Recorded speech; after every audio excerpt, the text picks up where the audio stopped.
Hacía tiempo que Javier no me incluía en sus planes. Por eso, cuando esa mañana apareció en la puerta del sótano, donde ahora temporalmente me dejaban dormir, y dijo que iban al mercado de Don Pepe y que necesitaban una mano más, sentí una chispa de ilusión absurda. Asentí enseguida, cogí mi abrigo y comprobé que llevaba los cupones y la lista de compras en el bolso, aunque sabía que probablemente no me dejarían usarlos. Aún así, me aferrabas a esa costumbre. Era lo único que me hacía sentir útil. Camila ya estaba en el coche tan impoluta como siempre. Llevaba un moño tirante sin un solo cabello suelto y unos tacones que resonaban incluso en el suelo del garaje. Sus gafas de sol, más accesorio de estatus que protección, descansaban en su cabeza como si fueran parte de una corona invisible. Emiliano en el asiento trasero no despegaba los ojos del móvil. Cuando subí y me senté junto a él, apenas murmuró un «Buenos días, abuela», sin mirarme. Aún así yo le sonreí. Siempre lo hacía. Sujeté mi bolso con cuidado, procurando que mi rodilla no llegara a rozar la suya. Camila, por supuesto, no saludó. Solo giró el rostro lo justo para decir sin apenas mover los labios: «Por favor, no hagas el ridículo ahí dentro». «Claro», respondí en voz baja, aunque en realidad ya había aprendido a no contestar nunca. Javier conducía en silencio, concentrado en el tráfico, como si no hubiera oído nada. Como siempre, aparcamos frente al mercado de Don Pepe, ese mismo lugar donde durante más de 30 años hice mis compras con alegría. Conocía a cada empleado por su nombre. Cuando Don Pepe aún atendía el negocio con su mandil manchado de harina, me guardaba las mejores ofertas en embutidos y siempre me pedía pan de plátano para su nieta. Pero de aquello hacía ya una vida entera.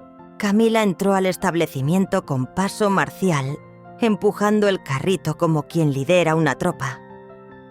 Javier iba tras ella obediente. Emiliano le seguía sin despegar la vista del móvil. Yo cerraba la marcha rezagada con las rodillas pesadas y el corazón encogido. Parecíamos 4 completos desconocidos compartiendo una misión sin propósito. Camila dictaba órdenes con frialdad, marcas, tamaños, cantidades, todo medido al milímetro. Me recordaba a una sargento en plena inspección. Yo intenté tímidamente añadir algunas cosas al carrito, las uvas que a Emiliano le fascinaban cuando era niño, la sopa que a Javier le pedía cada noche en los inviernos.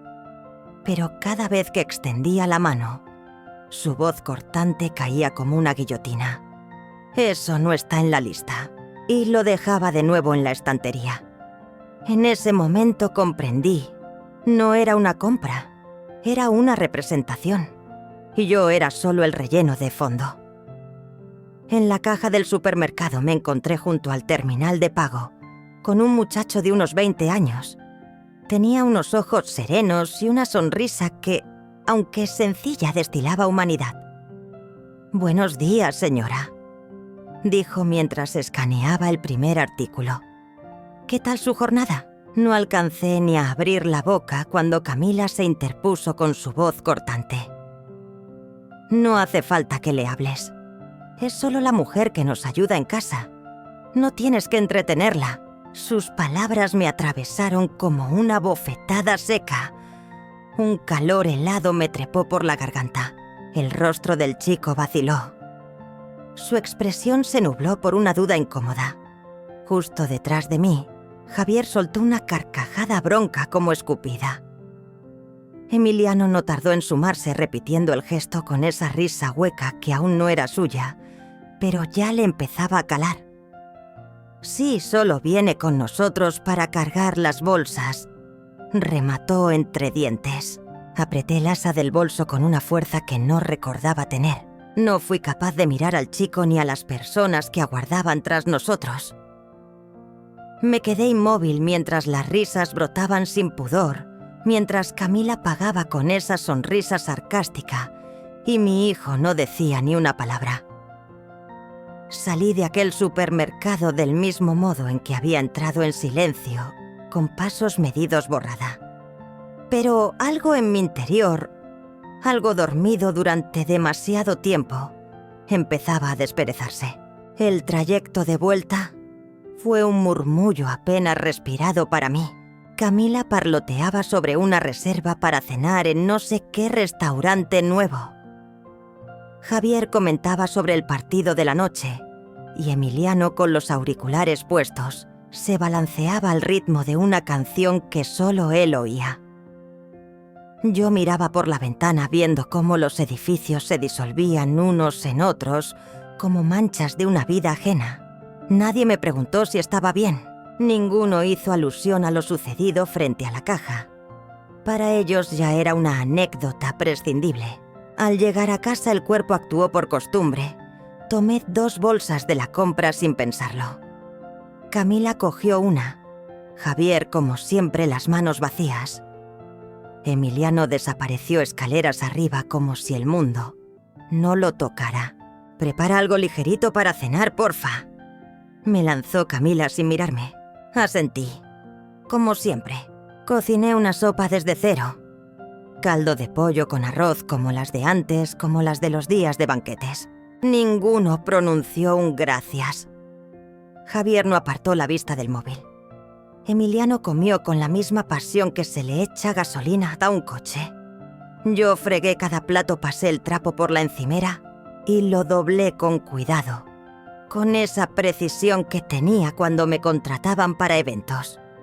Pero ahora no había clientes satisfechos, ni propinas, ni orgullo. Cuando Camila se instaló aquí hace 10 años, yo aún manejaba banquetes desde esta misma cocina. Entonces era la jefa. Ahora solo era la sombra que no se nombra. Fueron encargos modestos, reuniones familiares, desayunos de domingo, almuerzos benéficos para la parroquia. Tenía una clientela leal que no pedía un servicio, sino a mí, por mi nombre. Mi carne asada era leyenda en 3 barrios. Aquel pequeño negocio me sostuvo cuando murió Tomás. Me dio estabilidad, pero también sentido dignidad. A Camila le parecía un caos. Se quejaba de los desconocidos entrando en casa. Decía que alteraban su paz mental. Convenció a Javier de que ya era hora de que me jubilara, de que abrazara la calma propia de una abuela. Uno a uno fui despidiéndome de mis clientes. Los calentadores de acero inoxidable quedaron olvidados cubriéndose de polvo. Guardé mi mandil, lo doblé con cuidado y lo escondí en lo más profundo del armario. Me repetía que era algo temporal. Pero, en realidad, dejé que me borraran con una sonrisa. Me instalé en el sótano para darles más espacio. Cancelé los almuerzos dominicales para no alterar su rutina. Comencé a pedir permiso para comprar pan, para usar el coche, incluso para recibir a alguien. Me persuadieron, y yo me dejé de que así era el amor: ceder, sacrificar, adaptarse. Aquella noche, tras fregar los platos mientras la televisión sonaba amortiguada en el piso de arriba, me quedé frente al espejo de mi viejo tocador. La bombilla parpadeaba. En el cristal, una mujer pálida y encogida me devolvía la mirada. Era yo, y al mismo tiempo no lo era. Toqué el borde del espejo y apenas en un susurro, empecé a disculparme por existir. Después me di la vuelta con una lentitud casi ritual y me acerqué al armario. Moví chaquetas que no usaba desde hacía años. Detrás, disimulada entre la pared y el fondo del mueble, había una pequeña chapa metálica, invisibilizada para cualquiera, menos para mí. Me arrodillé con cautela, dejando que mis rodillas se acomodaran sobre la alfombra fina. Dudé unos segundos. Mis dedos acariciaron el polvo que cubría los bordes y luego, casi temblando, marqué la combinación de siempre. 4 dígitos. Una fecha que nadie aquí recordaba. Solo yo. El día en que Tomás me abandonó. El cerrojo emitió un quejido oxidado antes de ceder, y la puerta de la caja fuerte se abrió lentamente, con un susurro metálico. Todo seguía tal como lo recordaba. Carpetas apiladas con esmero, fundas plásticas repletas de escrituras y extractos bancarios, y una bolsa de tela que tintineaba levemente con un manojo de llaves. Cogí la carpeta que coronaba la pila. Mis manos temblaban, pero no por miedo. Era otra cosa, algo más íntimo y poderoso, una oleada de identidad que me devolvía el pulso. Pertenencia. Desde que Tomás se marchó dejándome sola con sus promesas huecas, juré que no volverías así poner mi destino en manos ajenas. Vendí sin mirar atrás aquella casa que compramos juntos. Con ese dinero adquirí un dúplex envejecido. Me instalé en una mitad y alquilé la otra. Fue el primer paso de un plan tan silencioso como implacable.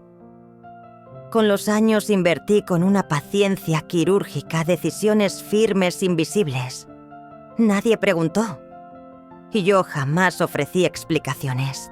Pasé las páginas una a una siguiendo el rastro de cifras que se habían acumulado como capas de dignidad reconstruida. 3 viviendas de alquiler en pleno centro, 2 más cerca del campus universitario. Una participación estratégica en un edificio comercial con una panadería, una lavandería y una clínica dental. Los balances hablaban claro. Mi nombre aparecía una y otra vez, junto a títulos que nadie imaginaba. Dueña, inversora, socia. La última carpeta era distinta. Más delgada, casi ajada por los años. Un contrato firmado hace 16 años. Su firma Don Pepe aparecía junto a la mía, clara y elegante. Recordé perfectamente el día que vino a buscarme. Quería ampliar su mercado, pero detestaba los bancos. Decía que los vecinos, cuando creen de verdad, valen más que cualquier interés. Yo le creí. Le ofrecí mi dinero sin papeles ni garantías. Solo exigí algo simple y justo, el 40%, y un respeto que no se dice en voz alta. Ese era mi legado. El mercado de Don Pepe. El mismo donde mi nuera me empujó con desprecio, donde mi propio hijo se burló de mí en público, donde aquel joven cajero evitó mirarme a los ojos como si no mereciera ni un saludo. Me dejé caer al suelo la carpeta sobre las rodillas. Me apoyé contra un perchero cubierto de chaquetas, cerré los ojos. Y por primera vez en muchos años, sonreí. Durante años les dejé creer que yo no tenía nada, que mi supervivencia dependía de ellos. Nunca les desmentí.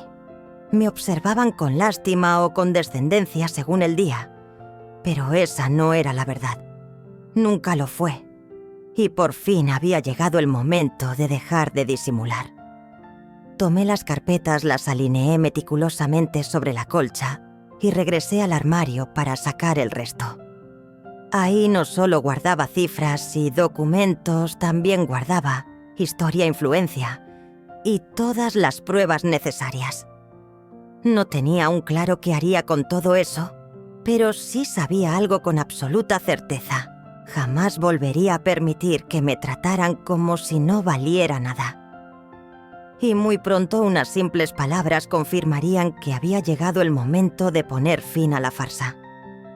A la mañana siguiente subí las escaleras antes de lo habitual. Aproveché que habían salido para dar un paseo, algo que no hacía desde hacía tiempo. El aire me acariciaba el rostro puro y frío, y lo respiré hondo, hasta sentir que me quitaba de encima una capa de sombras. Al volver, abrí la puerta principal con suavidad. Desde el pasillo escuché voces procedentes del salón. No era mi intención espiar. Fue la costumbre la que me hizo detenerme, hasta que oí mi nombre. La voz de Camila era cantarina, cargada de ironía, como si estuviera contando una anécdota cruel en confianza. Os juro que como siga arrastrando los pies por ahí, me va a dar algo. No puede Javier ingresarla ya en una residencia algo discreto con enfermeros lejos de la vista. Otra voz soltó una risa chillona desconocida para mí. «Sigue ahí abajo en ese cuchitril», intervino de nuevo Camila. «Es como un trastero con colchón, pero ella cree que forma parte de la familia. Se prepara su café como si fuera la dueña del lugar». Las risas se repitieron más estridentes, más hirientes. Me quedé clavada en el sitio con la palma apenas apoyada en la pared, como si el yeso pudiera sostenerme. «Solo estamos esperando a que ya sabéis, se aclare todo», continuó Camila, su voz impregnada de segundas intenciones. «Javier cree que quizá le quede algo guardado. Tal vez un seguro de vida del viejo, lo justo para un asilo decente. Y entonces, un silencio elocuente. Entonces escuché la voz de Javier. «Sigue más fuerte que una encina. Seguro nos sobrevive a todos. Pero ya tenemos claro cuál será su habitación cuando toque». Una carcajada colectiva estalló tras el comentario. Di media vuelta y bajé las escaleras en silencio, sin hacer el menor ruido. No derramé una lágrima. No golpeé ninguna puerta. Me senté en el borde de la cama y contemplé los documentos que había dejado ordenados la noche anterior. Carpetas llenas de cifras, títulos de propiedad, nombres bien anotados. Sus risas aún flotaban en el aire, pero ya no me querían. Esta vez eran como un cristal roto, me dejaban ver con claridad. Ellos realmente creían que yo no tenía nada, que no quedaba en mí ni rastro de poder, ni patrimonio, ni palabra. Aquella noche después de la cena, mientras discutían entre pizza o hamburguesas delante del televisor, cerré la puerta de mi dormitorio con firmeza y saqué mi vieja libreta de direcciones. Era negra, con el lomo desgastado por los años y los secretos. El nombre de Carla Méndez aparecía en la tercera línea de la letra M. Una conocida de una vieja amiga. Abogada reservada, brillante, el tipo de persona que sabe actuar sin necesidad de preguntar demasiado. Marqué su número despacio, cada pulsación del teléfono, resonando como campanadas en la habitación en calma. Carla Méndez. Carla, soy Irene Calleros. Necesito revisar unos documentos legales. Ha llegado el momento. No pidió explicaciones. Solo dijo: mañana a las 10. Perfecto, respondí. Colgué con pulso firme. Y esa noche, por primera vez en años, dormí del tirón sin sobresaltos ni sombras. La oficina de Carla estaba en el segundo piso de un edificio de ladrillo, envejecido, en una calle del centro que uno suele pasar sin mirar. Me recibió con un apretón de manos seco, seguro, y una sonrisa que no necesitaba fingimientos. Luego me condujo a una sala discreta, iluminada con calidez, con una gran mesa de roble en el centro. Un espacio diseñado para tomar decisiones serias. Puse las carpetas encima de la mesa sin decir palabra. Ella las fue abriendo una a una, revisando cada hoja con la mirada de quien lleva años desenredando verdades ocultas. No hizo preguntas. No opinó. Solo leyó. Finalmente alzó la vista. Su rostro era una máscara neutra, casi imposible de leer. «Has llevado un control impecable». «He tenido tiempo», le contesté sin apartar la mirada. «Empezamos por el testamento». Le indiqué que quería eliminar por completo a Javier y Camila. Nada de bienes, ni un solo euro, ni una esquina de mi legado. Absolutamente nada. Alzó una ceja inquisitiva, pero no pronunció palabra. Luego le pedí que redactara un fideicomiso para Emiliano. Pero debía tener condiciones claras, solo podría acceder a los fondos si al cumplir 25 años había mantenido conmigo una relación basada en una mínima decencia, sin llamadas, sin gestos de amabilidad, sin un ápice de respeto. Entonces, sin fideicomiso. «Legalmente», dijo Carla mientras cruzaba las piernas con calma, «necesitarás pruebas, registros de contacto, llamadas mensajes. Algo que deje huella. Pero sí puede hacerse. Hagámoslo, respondí sin dudar. Después nos adentramos en los acuerdos de propiedad. Ya no quería ser una socia silenciosa del mercado de Don Pepe. Quería poder real autoridad operativa el control de mi parte. No más firmas invisibles. Carla llamó a un colega, un joven de gafas finas, discreto y de mirada aguda. Juntos reescribimos las cláusulas de mi inversión. Al terminar tenía no solo derechos sobre las ganancias, sino también acceso directo a las decisiones y al funcionamiento del negocio. Carla se recostó en su silla hojeando el último documento con una lentitud medida. «Cuando esto se presente», dijo con voz baja pero firme, «no habrá marcha atrás. Los dejarás fuera del todo. Si te arrepientes, luego deshacerlo será un infierno». Crucé los dedos sobre la mesa y la miré sin parpadear. «No pienso volver atrás», le dije. «Solo avanzo». La comisura de su boca esbozó una sonrisa apenas visible. Al salir llevaba una carpeta con documentos firmados, una lista de trámites programados y el número de un cerrajero por si era necesario cambiar los códigos de acceso al mercado. Afuera el aire parecía otro. Más limpio, más afilado, como si también él supiera lo que había cambiado. Tomé el camino largo de vuelta, dejando que el viento jugueteara con los bordes de mi chaqueta. Ya en casa deslicé la carpeta dentro del cajón, junto a la caja fuerte. Alisé el cubrecama con una mano con ese gesto casi automático de quien ha recuperado una parte de sí. Arriba la voz de Camila retumbaba en una llamada insustancial hueca, siempre demasiado alta. Los pasos de Javier resonaron en la cocina. Emiliano cruzó el pasillo de un salto ruidoso. Su mundo seguía girando igual como si nada, pero el mío ya no era el mismo. Y en unos días el de ellos también iba a cambiar. Durante 2 semanas no dije una palabra que no fuese necesaria. Seguía cocinando sus platos, doblando sus camisas y asentía cortés cuando me dirigían la palabra. Pero dentro de mí, todo era otra cosa, una calma contenida. El preludio del silencio que precede a una tormenta. Siempre fui la sombra en aquella casa, y ellos parecían encantados de que así fuera. Pero lo que no sabían era que en silencio todo había cambiado. Aquella tarde de viernes a las 4 en punto les pedí que bajaran al salón. Javier gruñó desde el sofá sin mover un músculo. Camila se asomó desde lo alto de las escaleras con los brazos cruzados y una mueca de fastidio anticipado. Emiliano apareció desde la cocina masticando una barrita de granola, como si nada fuera con él. No se percataron de las 2 personas que me seguían hasta que ya estaban a mi lado frente a la puerta. «¿Y estos quiénes son?», espetó Camila tensa, anticipando conflicto. «Ella es Carla Méndez», dije con serenidad, «mi abogada. Y él es don José». Javier frunció el ceño confundido. «¿Don José el del mercado?», preguntó con desprecio. Don José asintió con una leve sonrisa educada. Pero fue Carla quien tomó la palabra. «Gracias por atendernos», comenzó con voz firme.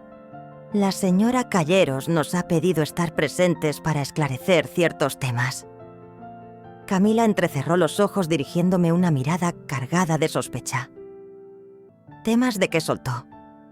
Yo no le respondí. En lugar de eso, fijé la vista en Javier. «Durante años habéis dado por sentado muchas cosas, lo que hago, lo que tengo, incluso lo que valgo. Hoy es momento de poner las cartas sobre la mesa». Entonces, abrí la carpeta que Carla me había entregado minutos antes y la dejé con calma sobre la mesa del salón. «Soy propietaria del 40% del mercado de don José», dije sin pestañear. «Hemos sido socios desde hace 16 años». Camila soltó una carcajada seca, incrédula, pero se le atragantó al escuchar hablar a don José. «Es cierto», afirmó él con tranquilidad. «Irene fue quien aportó el capital para que pudiéramos crecer. Sin ella no existiría ni una segunda sucursal, y mucho menos 5. Javier me observaba como si de pronto hablara en otro idioma perplejo. «¿Cómo que...?» musitó. Pero yo continué. «También soy dueña de 5 pisos en alquiler en pleno centro de Guadalajara». Añadí despacio, dejando que cada palabra cayera como una piedra. «Y de un edificio comercial en la zona norte, junto con la empresa que lo gestiona». Camila ahora me miraba boquiabierta como si por fin me viera por primera vez. «Pero, ¿por qué nunca nos contaste nada de esto?», preguntó Javier con la voz hecha un susurro cargada de confusión y miedo. Jamás preguntaron, y cuando dejaba entrever algo mínimamente personal lo ignoraban, o peor aún intentaban arrebatármelo. Emiliano alternó la mirada entre su padre y yo. Entonces, «¿Tienes dinero?», preguntó. Le sostuve la mirada y por primera vez no la desvió. «Ese no es el tema, Emiliano». Me giré hacia Carla, que ya tenía una nueva carpeta en la mano. «Esta vivienda», dije con calma, «fue refinanciada hace 6 meses a nombre de Javier. Desde esta semana la hipoteca está ya a mi nombre». Camila se puso en pie de golpe. «¿Qué demonios has hecho?». «Tienen 30 días para desalojar», anunció Carla sin titubear. «La notificación judicial fue registrada esta mañana». El rostro de Camila se descompuso. Javier parecía ya haber olvidado cómo se respira. Emiliano, paralizado, tenía los ojos desorbitados sin emitir palabra. «Nos engañaste», murmuró Camila. «Llevabas todo este tiempo esperando para humillarnos». No respondí con serenidad. Llevaba todo este tiempo esperando a que terminara la humillación. Tomé la carpeta, alisé los bordes con pulso firme y me levanté. «Recibiréis el resto de notificaciones por escrito. Esta noche no dormiré aquí». Y con eso me dirigí hacia las escaleras, dejando atrás ese silencio al que me habían condenado durante años. Me tomé mi tiempo para deshacer la maleta, no por duda, sino porque quería que cada decisión fuera precisa. Plegué las blusas con mimo, seleccioné los zapatos del vuelo y cerré la maleta pequeña que usé en mi último catering antes de que Camila se entrometiera en mi vida. Dejé atrás las batas raídas, la taza astillada que usaba cada mañana y la foto enmarcada de la mesita esa, que hacía tiempo ya no decía nada. Al salir al pasillo me encontré con Javier esperándome en lo alto de las escaleras. Estaba lívido, con la mandíbula apretada como si contuviera palabras que ya no sabía pronunciar. «No puedes hacer esto, mamá», dijo. No sonaba ni furioso ni suplicante, solo incrédulo.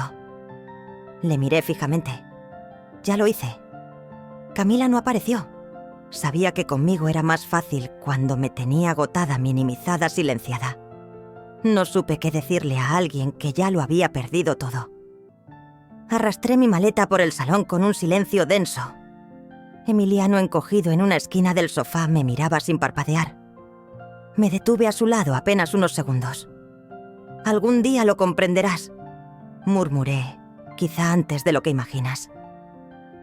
Asintió con los ojos tristes y me marché por la puerta sin volver la vista. En el hotel no lloré, no me derrumbé sobre la cama ni me quedé absorta mirando el techo. Llamé al servicio de habitaciones, pedí pasta con salsa cremosa y una porción generosa de tarta de chocolate. Puse las noticias.